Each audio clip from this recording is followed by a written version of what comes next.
Öyle dememiş beni ya. Yanlış buluyormuşum. Şu boktan dünyada var ya, şu boktan dünyada, yani şu boktan sistemde herhalde en çok duymak istediğim şey buydu. Yani keşke şunu duysaydım. Tek derdimiz aşk.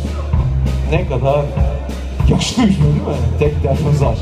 Sıcak, warm. İnsana bir gelecek umudu veren harika bir söz. Aşk. AŞK. 3 harfli. Neydi kitabın ismi? Yani vesaire. Harika. Yani her şey sanma için sevgilin diyoruz ya. Onu biraz tersten okursanız aslında alt metin aşk olarak geçiyor orada. Hani televizyon, CNN falan seviyorsunuz ya, onu haberliyorsunuz. Her şey ben seviyorum. Şurada bu oldu, burada bu oldu falan. İskoçya bağımsızlık. Yok Amerika'da şu falan.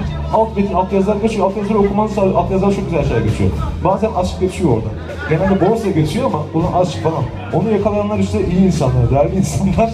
Onu yakalar. Alt metinde bazen aşk yazıyor. Ama genelde bu gece 5'te falan yazıyor. Sabaha karşı 5'te falan. Hani rating zamanı değil. Rating zamanında aşk yok çünkü. Rating zamanında boktan Türk dizileri ve boktan aşk yapıyorlar. İşte bizim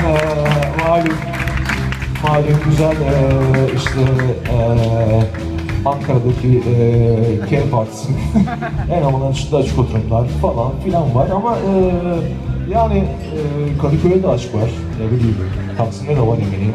Yani aşk olmaz. Aşk bu gezegeni, bu evreni döndüren şey var ya, o aşk. O aşk. Onun için bu gezegeni, bu evreni döndüren her şey aşktır. Hiçbir zaman inancınızı kaybetmeyin. Şimdi onun için geliyoruz bak. Aşk nasıl bir şey götüreceğiz şimdi. Şimdi bak.